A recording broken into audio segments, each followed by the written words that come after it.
오늘은 있습니까 시리즈 이제 마지막 시간입니다. 신호등이 있습니까? 라는 주제로 하나님 말씀 나누도록 하겠습니다. 우리 차를 운전하시는 분들은 아시겠지만 신호등이 정말 많습니다. 좀 급할 때는 이 신호등이 답답하게 여겨질 때도 있습니다. 빨리 가야 되는데 빨간 등이 못 가게 하는 거죠. 그리고 이 신호등이 때로는 왜 나한테만 막히는가 이런 생각이 들 때도 있습니다.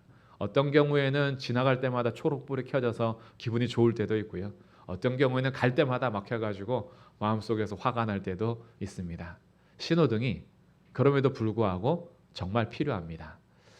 특히 교차로 지점에서 신호등이 없다면 서로 주변을 살피면서 피해가고 서로 이렇게 움직이긴 하겠지만 정말 우리의 욕심에 따라서 그리고 내 생각에 따라서 아무도 멈추려고 하지 않고 그저 달리기만 한다면 큰 사고들이 많이 일어날 것입니다. 우리의 인생에도 이런 신호등이 필요합니다. 우리의 삶이 무조건적으로 초록등만 켜지는 것이 아니라 때로는 빨간색 등이 켜져서 멈춰야 할 때도 있고 때로는 노란불을 통해서 좌우를 살피면서 기다려야 할 때도 있습니다. 때로는 이 초록불을 통해서 고라는 신호를 가지고 우리의 삶을 열심히 전진할 때도 있는 거죠. 이런 신호등이 우리에게 굉장히 필요한데 이 신호등이 필요한 우리의 인생을 담는 이 말씀 중에서 오늘은 특별히 시편 119편의 말씀을 통해서 나누고자 합니다. 시편 119편은 성경에서 가장 긴 장입니다. 176절까지 있는 긴 장이고요. 알파벳 하나당 8절씩 시를 기록하면서 총 22자의 히브리어 알파벳이 176절을 이렇게 만들게 되었습니다. 근데 119편을 쓴 시인이 한 절 한 절마다 빠지지 않고 고백하고 싶었던 것이 있었는데 그것이 말씀에 대한 그 표현입니다. 이 말씀이라는 표현을 여러 가지 단어로 씁니다. 증거, 규례, 율례, 법, 법도, 말씀 이런 식으로 해서 단어들은 좀 다양하지만 시인이 말하고자 하는 마음은 분명한데요. 이 자기가 가지고 있는 언어 속에서 알파벳 22자를 가지고 한 자당 8절씩 써가는 이 시의 고백 가운데에 하나님을 향한 기도가 되고 또 찬송이 되기도 하죠. 이때 항상 고백하고 싶었던 것이 말씀입니다. 그래서 이 말씀을 사랑하는 이 모습을 많이 보게 되고 좀 길지만 이것을 가만히 들여다보고 읽으면요. 나도 말씀에 대한 마음이 막 생기게 됩니다. 아, 말씀이 이렇게 귀한 거구나라는 것들을 생각하게 되죠. 이렇게 긴 본문 속에서 오늘은 105절부터 112절의 말씀을 선택했는데 이 말씀에서 나타나는 시인의 배경은 이 다음과 같습니다. 그가 말씀을 사랑하고 말씀을 지켜가는 상황이 결코 만만하지 않는 상황입니다. 107절에 보시면 나의 고난이 매우 심하오니 109절 나의 생명이 항상 위기에 있사오나 110절 악인들이 나를 해하려고 올무를 놓았사오나 시인이 말씀을 사랑하고 말씀을 지키려고 하는 상황이 고속도로가 아닙니다. 내가 하고 싶은 대로 막 달려가는 그때가 아니라 그 앞에는 올무가 놓여져 있어요. 그리고 그에게는 항상 생명의 위기가 찾아옵니다. 고난도 보통 많은 게 아니라 매우 많다. 이렇게 고난에 대해서도 자기의 지금 현재를 이야기하고 있어요. 그래서 오늘 이 본문이 우리의 인생과 같다라고 생각해서 이 본문을 선택하였습니다. 우리의 인생이 고속도로처럼 달리고 싶은 만큼 달릴 수 있는 그런 길이 아니죠. 우리의 길에는 굴곡이 있고 때로는 만나기 싫은 고난이 있으며 우리 앞에도 항상 생명의 위협과 위기가 놓여져 있고 올무들이 놓여 있어서 내가 이쪽 길로 가면은 잘 살 수 있을까? 저쪽으로 가야 하지 않을까? 라는 여러의 선택 속에서 항상 내일을 보장하지 못한 채 살아가는 것이 우리의 인생이지요. 그래서 이런 인생을 압축하는 것이 오늘 이 말씀으로 한번 생각해 보면서 그래 우리 앞에도 고난이 있고 항상 위기가 있고 올무가 놓여 있으나 그럴 때에도 나는 인생을 어떻게 살아야 할 것이냐라는 관점으로 이 말씀을 대하면 좋겠습니다. 이런 고난과 위기와 위협과 올무가 여전히 놓여 있음에도 불구하고 시인이 오늘 고백하는 첫 번째 문장이 105절인데 주의 말씀이 내 발에 등이 되고 내 길에 빛이 된다라는 고백입니다. 내가 걸어가는 발걸음마다 등이 있어요. 항상 그 등이 나의 길을 비추어 줍니다. 그래서 내가 당장 내 미래에 대해서는 다 알 수 없어요. 내 앞길이 방향을 잡고는 가지만 주님의 주시는 나침판을 가지고 예수님이 나의 길이라서 우리가 그 방향을 따라서 가지만 언제 가야 할지, 언제 멈춰야 할지, 언제 살펴야 할지 거기에 대해서는 아직 다 보이지 않습니다. 주님께서 우리의 인생에 대해서 20대 때에는 이렇게 살 것이고 30대는 이렇게 살 것이고 40대는 이렇게 될 것이다 가르쳐 주지 않습니다. 우리의 내일에 대해서 다 가르쳐 주는 것이 아니라 우리의 내일을 감추어 두심으로 항상 주님을 경외하며 살게 하셨습니다. 그러다 보니까 답답할 때가 있죠. 우리의 내일을 좀 보여주시면 좋겠는데, 나의 미래에 대해서 조금 더 알려주시면 좋겠는데 답답할 때도 있습니다. 그러나 확실한 것이 있어요.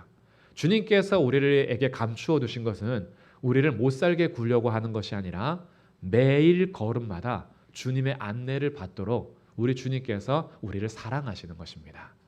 그래서 오늘 감춰져 있지만 우리의 발에 등이 되고 우리의 길을 비춰주는 것이 있는데 그것이 주님의 말씀입니다. 그래서 주님의 말씀이 우리의 신호등이 될 때 주님께서 빨간 불을 켜실 때가 있어요. 멈춰라 하실 때죠. 기도할 때도 그럴 때 있습니다. 내가 원하는 것은 이 A라는 것이 원하는데 이 기도를 할 때 주님께서 빨간 신호등을 켜실 때가 있습니다. 그거 아니다. 멈춰라 라고 하실 때가 있죠. 그리고 때로는 주님께서 노란 불을 우리에게 켜실 때가 있어요. 우리가 교통신호 속에서 노란 불은 금방 지나가죠. 그러나 주님의 노란 불은 꽤 길기도 합니다. 언제까지 기다려야 하는지, 언제까지 살펴야 하는지, 언제 이 빨간 불이 초록불로 바뀔지 이 기간에 대해서는 단지 몇 초의 기간이 아니라 우리에겐 좀 길 수도 있죠. 그러나 주님께서 노란 불을 켜시면서 지금은 기다릴 때야, 참을 때야, 인내할 때야, 아직은 내 때가 아니야. 주님께서 원하시는 때에 원하는 방법으로 반드시 열매를 맺게 하실 것이지만 그 사이에 우리에게 노란 불을 켜실 때가 있어요. 그리고 어느 경우에는 초록색 불을 켜시면서 이제 갈 때야 라고 하실 때가 있습니다. 그 신호를 항상 주님의 말씀 안에서 우리의 발에 등이 되고 길에 빛을 비추어 주시면서 그 빛이 빨간색 빛일 수도 있고 그 빛이 노란색 빛일 수도 있고 그 빛이 초록색 빛일 수도 있습니다.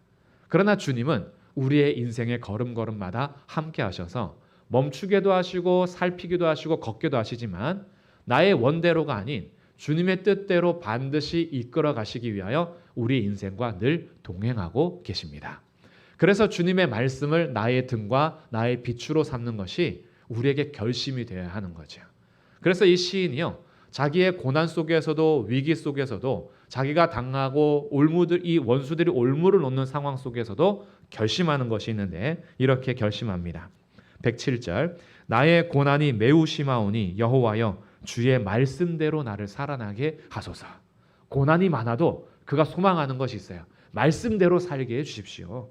109절 나의 생명이 항상 위기에 있사오나 나는 주의 법을 잊지 않았습니다. 잊지 않겠습니다. 잊지 않습니다. 이런 고백이에요. 그러니 생명의 위기가 항상 있어도 주의 말씀을 잊지 않겠답니다. 110절도 마찬가지죠. 악인들이 나를 해하려고 올무를 놓았사오나 나는 주의 법도들 주의 말씀에서 떠나지 아니하였나이다. 그러니 내 앞에 어떤 문제가 있고 어떤 고난과 역경이 있어도 저의 신호등은 주님의 말씀입니다. 주님이 멈추라면 멈출 것이고 주님이 가라 하면 갈 것이고 기다리라면 기다리겠습니다. 주의 말씀에서 법도에서 증거에서 떠나거나 잊어버리지 않겠습니다. 이렇게 자신의 삶을 고백하는 중에 있어요.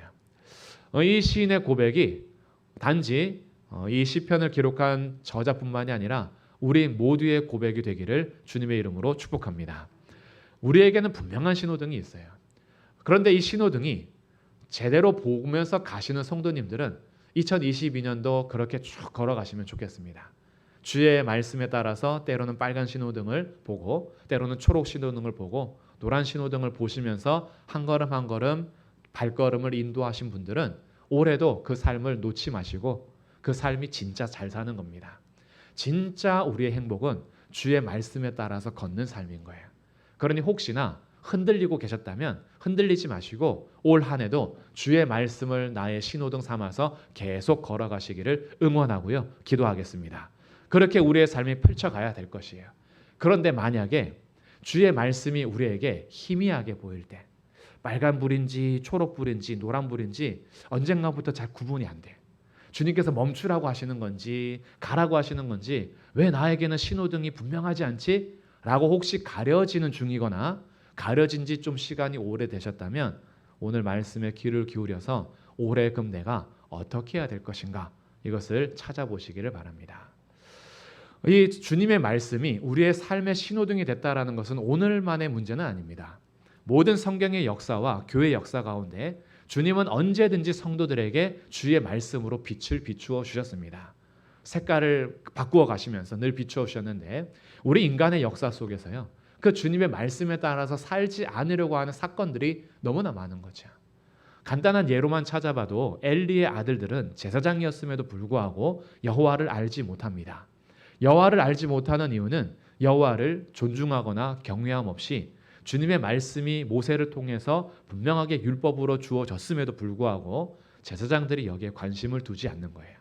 그래서 제사는 어떻게 드려야 하는지, 제물은 어떻게 관리해야 되는지 하나님께서 분명하게 자세하게 말해 주셨음에도 불구하고 하나님을 알려고 하지도 않고 그러다 보니 제사를 멸시합니다. 이렇게 자라났던 제사장들이 전쟁이 일어났을 때 언약궤를 가지고 가면 이길 수 있다라는 생각을 하게 되죠. 블레셋과의 전투에서 밀리니까 하나님의 임재가 상징되는 언약궤를 지성소에서 가지고 오려고 하는 겁니다. 그리고 그 법궤를 가지고 전쟁터 가운데 갔을 때 흥분했어요. 사람들이 신이 났습니다. 그러나 결과적으로는 법궤도 뺏기고 언약궤도 빼앗기고 이스라엘은 참패하고 엘리의 아들들은 전쟁터에서 죽게 됩니다. 그 소식을 들은 엘리도 의자에서 넘어져서 목이 부러져 죽습니다. 하나님의 임재인 언약궤, 하나님의 말씀인 성경을 부적처럼 사용했다가는 이런 일이 일어나는 거예요. 하나님의 말씀은요, 부적처럼 사용할 게 아닙니다. 이것을 내가 성경책을 꼭 지니고 있다라고 해서 그것이 우리가 잘 사는 게 아니에요. 그냥 이렇게 감싼다고 해서. 한때는 성경책을 베고 자면 잠이 잘 오더라고요. 높이가 저한테 딱 맞는 것 같아요. 그래서 성경책을 베고 자면 좋은 꿈을 꾼다. 뭐 이런 식으로 부적처럼 사용할 것이 주의 말씀이 아닙니다. 나의 인생 속에서 하나님의 말씀을 어떤 오늘의 운세처럼 사용하거나 하나님 말씀을 막 제비 뽑아가지고 그냥 우리끼리 나 혼자 좋은 말씀들을 품고 살아가거나 그렇게 다룰 것이 아니라는 거예요. 주의 말씀은 내 편의에 따라서 부적처럼 사용할 것이 아닌데 그렇게 사용하는 역사의 예들이 참 많이 있습니다. 그뿐 아니죠. 초대 왕 사울은 주님께서 세워주셨음에도 불구하고 자기가 스스로 왕이 되어서 하나님의 말씀을 따르려고 하지 않고 자기가 원하는 대로 자기가 생각하는 대로 삽니다. 결국은 그가 사무엘로부터 경고를 받고 그의 마음에는 악한 영이 들어서 늘 살아가는 것이 기쁨이 없어요. 분노가 치밀어 오르고 화가 나고 감정 제어를 못합니다. 그래서 그럴 때마다 다윗이 수금을 타주기도 하고 이런 사건들이 일어나는데 어느 날 안 되겠다 싶어가지고 이스라엘 안에 있는 신접한 자들, 무당들을 다 쫓아냅니다. 이것도 자기 안에서는 하나님의 말씀을 붙들고 가까이 하고자 하는 결심이 있어야 하는데 신접한 자들을 다 쫓아내고 나니 자기의 내일에 대해서 미래에 대해서 물어볼 사람이 더 없는 거예요. 그래서 하나님 앞에 다시 서보려고 하지만 하나님은 그에게 말씀하지 않으십니다. 하나님을 찾을 만할 때 찾아야 되고 주님께서 말씀하실 때 들어야 되는데 이미 사울은 너무 시간이 오래됐어요. 그럼에도 불구하고 아마 진정으로 회개하고 섰다면 주님께서 말씀하셨을 거예요. 근데 어느 정도 하다가 답답하니까 오히려 변장하고 신접한 자를 찾아갑니다. 무당을 찾아가서 다시 그 말씀을 물으려고 하는 거죠. 그러니 이 말씀을 가지고요. 하나님 앞에 우리의 인생을 제대로 걸려고 하는 것이 아니라 그저 내가 내일에 대한 어떠한 것을 알기 위해서 사용하는 사울의 모습을 또 보기도 하죠. 그뿐이 아닙니다. 이스라엘 왕들의 역사를 보면 마지막 멸망의 시기 속에서 하나님께서 선지자들을 통하여서 끊임없이 말씀해 주시는데 자기가 원하는 말을 하지 않으면 선지자의 말을 듣지 않습니다. 나는 지금 초록불이 필요해요. 나는 지금 달려가야 합니다. 그런데 주님의 선지자가 빨간불을 얘기하는 거예요. 안 됩니다. 멈추십시오 하는 거예요. 그 말을 듣지 않아요. 오히려 왕이시여 원하시는 대로 하십시오. 주님께서도 초록불입니다. 라고 자기 귀를 간지러운 귀를 긁어주는 거짓 선지자들을 옆에다 많이 두면서 하나님의 말씀을 들으려고 하는 것이 아니라 내가 원하는 것들을 들으려고 하는 거죠. 그러면서 멸망이 달려가는 그런 위기 속에서도 전혀 주의 말씀에 귀를 기울이지 않고 결국에는 멸망을 맞이하게 되는 것이 우리 성경의 역사에서도 보게 됩니다. 혹시나 우리의 삶이 이 정도까지는 아니더라도 주님의 말씀이 나에게 별로 나의 삶을 결정하거나 방향을 달려가거나 아니면 무엇을 할 때 멈춤의 지시 아니면 가라는 지시, 기다리는 지시가 전혀 나하고 무관한 삶을 혹시 살고 있거나 아니면 그렇게 하려고 하는데도 잘 보이지 않아서 분별이 잘 안 되고 빨간색인지 초록색인지 잘 모르겠어요 라고 하시는 분들이 있다면 포기하지 마시고 오늘 주의 말씀 앞에 서야 할 것입니다. 그래서 제가 두 가지 적용점을 드릴 텐데요. 첫 번째는 갈망이고요. 두 번째는 결단입니다. 먼저 첫 번째 적용점은 하나님을 갈망하는 것이 신호등을 분명하게 볼 수 있는 첫 번째 걸음이에요. 오늘 우리들이 많이 상실한 것이 이겁니다. 저도 마찬가지고요. 하나님을 갈망하는 마음과 삶이 이전과 많이 달라졌어요. 우리는 왜 하나님을 갈망하지 않을까? 우리는 왜 하나님을 더 궁금해하지 않을까? 하나님의 뜻을 찾으려고 왜 발버둥하지 않을까? 그렇게 하지 않아도 시간 흘러가는 대로 웬만큼 살아가기 때문입니다. 하나님 없어도 굳이 내 인생이 그렇게 확 변하지 않는다라는 것을 우리의 삶에서 겪게 돼요. 하나님 앞에 매달리지 않아도 내 삶은 시간 흘러가는 대로 그냥 흘러간다라고 생각하는 거죠. 그러다 보니 하나님을 향한 갈망이 점점 사라집니다.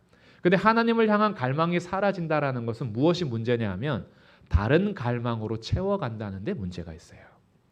우리가 땅을 가지고 있을 때 밭이 있다라고 생각해 보십시오.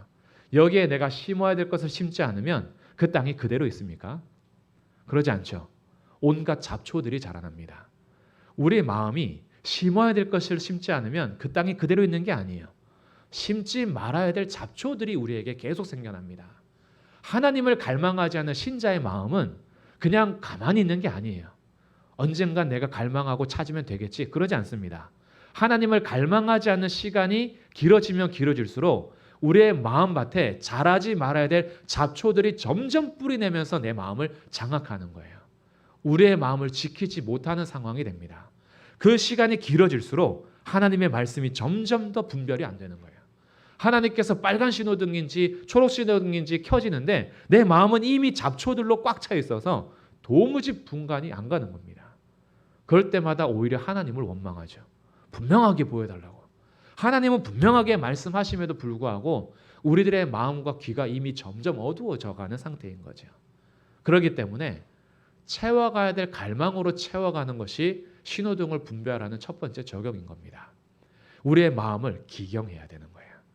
다른 것으로 채워져 있다면 뽑아내야 됩니다. 하나님의 말씀이 내 발의 등이요 내 길의 빛이 되어야 하는데 세상의 온갖 네온 사인들이 나를 향해서 더 찬란하게 비추어주고 그것이 더 화려하게 보이니까 세상의 빛을 따라가기 시작합니다. 그래서 세상에서 빨간색을 보여주면 위기를 느끼고 멈춰야겠구나 라고 생각해요. 세상에서 초록불을 켜주면 갈 때구나 하고 달려갑니다. 그 달려가는 마지막 길이 어딘지 우리는 도무지 보지도 못한 채 세상에서 가라 그러면 가는 것이고 세상에서 멈추라 그러면 멈춰요. 세상에서 기다리라 하면 기다립니다. 내가 내 마음을 장악하고 있는 빛이 주의 말씀이 아니라 세상에서 찬란하게 빛나는 여러 빛들이에요. 그러다 보니 여전히 주의 말씀은 빨간색, 초록색, 노란색을 계속 켜주고 있는데 이것은 너무나 초라하게만 보이는 거예요. 그러니 내 눈에 안 들어옵니다. 내 눈에 들어오는 빛은 세상에서 비춰주는 빛인 거예요. 그러니 분간이 안 가는 거예요. 세상에서는 빨간색을 켜는데 주님은 초록색을 킬 때 내 마음은 이미 빨간색으로 가 있어요. 그러다 보니 주님의 이 초록색이 초록색으로 안 보이는 겁니다. 우리가 하나님을 향한 갈망의 마음을 상실해 가기 시작할 때 우리들은 주님이 아니라 다른 곳으로 점점 채워가기 시작하면서 주의 말씀이 내 삶에 멈춤의 지시나 고의 지시를 하는 것이 아니라 우리들은 세상을 따라서 살아가면서 주의 말씀의 빛이 점점 희미해지기 시작하는 거죠. 그래서 올 한 해 새롭게 목표를 삼으셔야 됩니다. 하나님으로 채워가는 한 해가 되시기를 주님의 이름으로 축복합니다. 그를 위해서요 진짜 갈망해야 될 것들을 갈망해야 돼요. 세상의 것들을 갈망하면서 주님을 잊어버리는 것이 아니라 주님의 갈망의 크기가 왜 이렇게 작아졌지? 혹시 그런 마음이 드시는 분들은 이제부터 다시 시작입니다. 하나님을 향한 갈망으로 하루하루를 채워가십시오. 주님은요, 자신을 갈망하는 자에게 반드시 임재하셔서 그 삶을 비추어 주실 것입니다. 정말 청년 때에 읽었던 책이 저의 뇌리 속에 탁 박히는 것이 있었는데 오늘 생각이 났어요. 빵집에 갔는데 빵 부스러기만 먹고 만족하는 사람 없습니다. 빵집에 갔을 때는 빵을 먹어야지요. 근데 그리스도인들이 주님을 만나는 자리에서 주님 그분을 구하는 것이 아니라 부스러기들로 인해서 만족하면서 살아가다 보니까 주님으로 채워가는 것이 아닌 자기가 원하는 것들로 채워가는 삶이 되면서 그리스도인의 삶이 점점 빛을 잃어간다라는 어떤 책의 문구가 생각이 났어요. 우리들이 그러지 않습니까?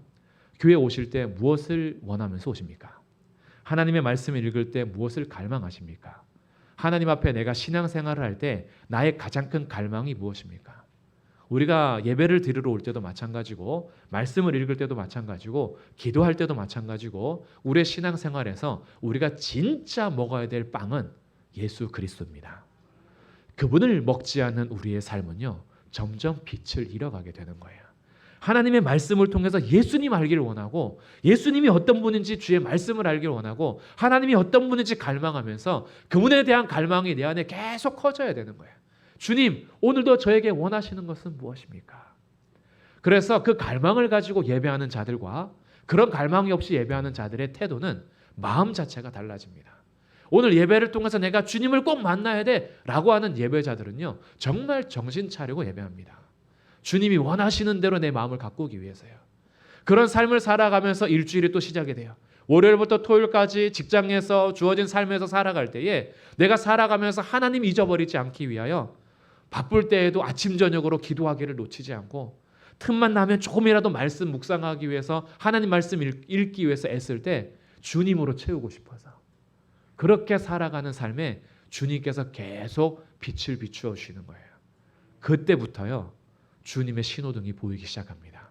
아, 지금 멈출 때구나. 아, 지금 가라고 하시는구나. 아, 지금 기다리라고 하시는구나. 이런 것들이 주님과의 친밀함 속에서 점점 더 분명해지는 겁니다. 그래서 오늘 첫 번째 적용점, 하나님을 갈망하십시오. 갈망하는 그 목마른 영혼을 주님께서 채워 주실 것입니다. 두 번째 적용점은 이 갈망할 때 주님께서 말씀하시는 것들이 있어요. 희미하게 보이더라도 희미하게 말씀하시는 것들이 들려질 때가 있습니다. 그때 순종하기를 결단하는 거예요. 이것이 굉장히 중요합니다. 제가 이번 한 달 동안 아마 이 적용점은 거의 비슷할 거예요. 왜냐하면 우리의 신앙생활이 크게 막 달라지지 않습니다. 우리에게 요구하시는 것이 뭐 엄청 많은 게 아니에요. 우리에게 요구하는 건 정말 단순한 건데 그 단순한 것을 하지 않기 때문에 계속 반복적으로 우리에게 말씀하십니다. 하나님의 말씀을 결단하기로 결정하는 신자와 때가 되면 하겠습니다라고 하는 신자의 삶의 걸음은 정말 달라요. 오늘도 만약에 예배할 때요, 하나님께서 오늘 성경을 통해서 제게 무슨 말씀을 하시든지 제가 순종하겠습니다라고 결단하고 설교를 듣는 분과 감동이 있거나 오늘 좀 뭐 괜찮으면 제가 순종할 게 있으면 한번 노력을 하거나 아니면 뭐 말고요, 이런 태도로 설교를 듣는 것과 마음 자체도 다르고 자세도 달라집니다.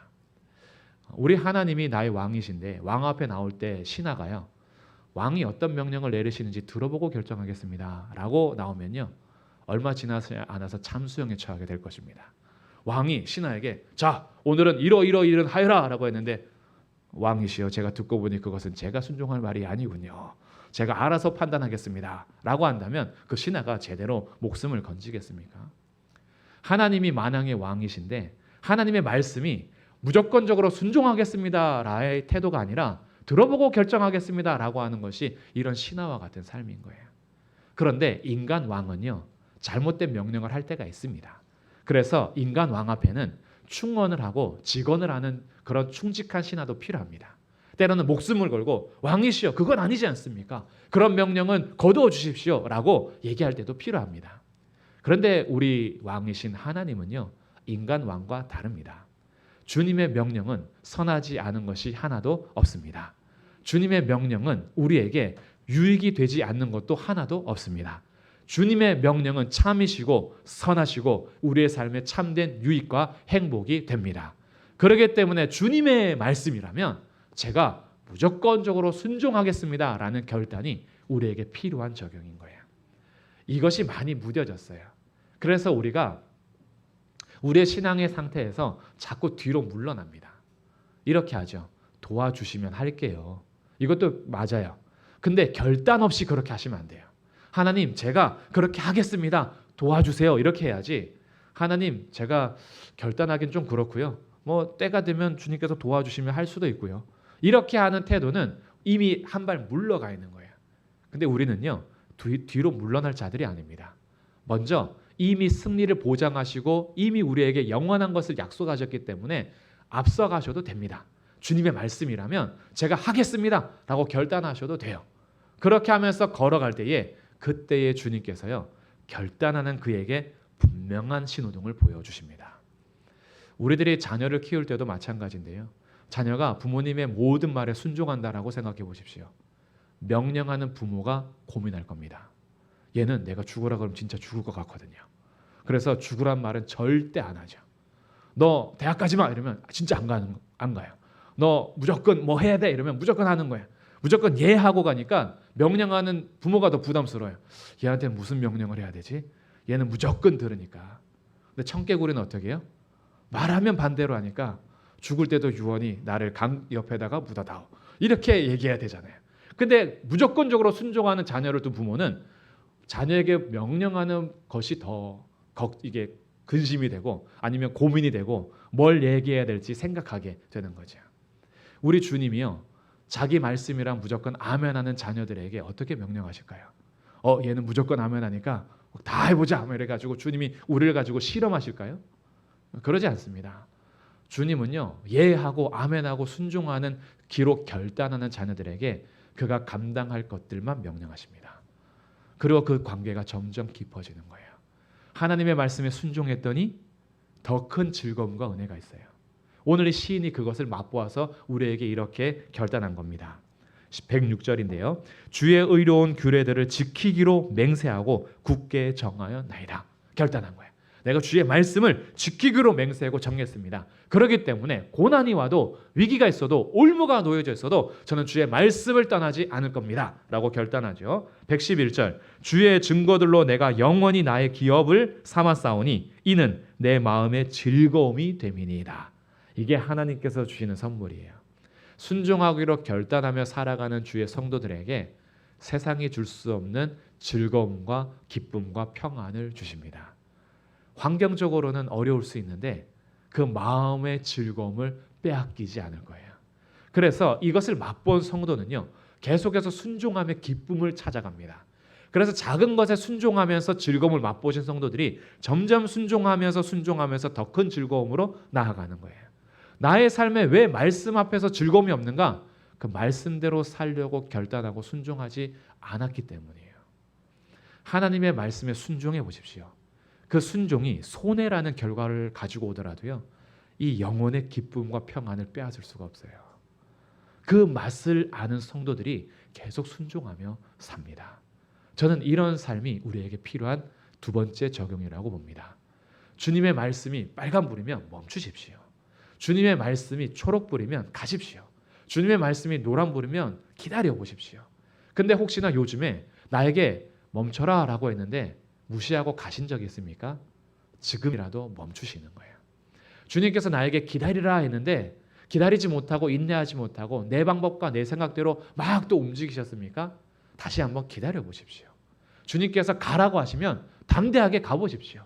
주님께서 명령하신 것에 있어서 두려워하지 말고 놀라지 말고 강하고 담대하게 고 하시면 우리는 가보는 겁니다.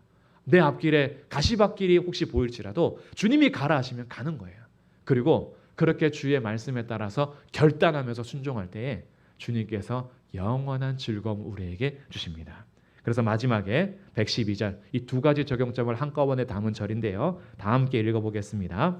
시작. 내가 주의 율례들을 영원히 행하려고 내 마음을 기울였나이다. 아멘. 내 마음을 하나님께로 기울이는 거예요. 갈망이에요. 내가 이제 세상을 갈망하는 것이 아니라 하나님을 더 갈망하겠습니다. 내 마음을 기울이겠습니다. 왜요? 주의 말씀대로 영원히 행하기 위해서 결단하는 거죠.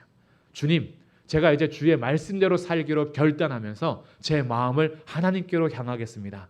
갈망하고 결단하는 저의 삶을 도와주십시오. 이렇게 같이 기도하면서 신호등이 혹시 너무 희미하게 보이거나 멀리 있다고 느껴지신 분들은 이제부터 다시 시작입니다. 신호등을 잘 보면서 가시는 분들은 제가 계속 응원합니다. 계속 그렇게 가시는 것이 맞습니다. 주의 말씀 따라서 손해보고 고난이 오더라도 주의 말씀 따라 사는 것이 우리가 지켜야 될 신호등이니까 그대로 하시고, 혹시 신호등이 잘 보이지 않았던 분들은 오늘부터 갈망의 대상을 바꾸십시오. 하나님으로 내 갈망을 삼고 결단하십시오. 작은 것 하나라도 들려지는 것에 순종하고 그렇게 조금씩 신호등에 따라서 살아갈 때에 점점 더 그 신호등은 우리에게 분명하게 보이게 될 것입니다. 그렇게 주의 말씀 안에서 신호에 따라서 함께 걸어가는 주님의 귀한 성도들이요, 올 한 해가 주님과 더욱더 친밀한 한 해가 되시기를 주님의 이름으로 축복합니다. 아멘. 이 시간 우리 같이 기도하면 좋겠습니다. 오늘 말씀 들으면서 주님께서 빨간색이었는데 내가 가고 있었구나. 초록색이었는데 내가 안 가고 있었구나. 노란색이었는데 내가 너무 초조하고 분주했구나. 이런 마음이 있었다면 그거 놓고 같이 기도하시고, 우리 하나님 올 한 해 하나님으로 더 갈망하겠습니다. 채워주십시오. 하나님, 제가 주의 말씀이라면 제가 순종하겠습니다. 저의 결단을 도와주십시오. 우리 말씀 생각하며 함께 기도하겠습니다.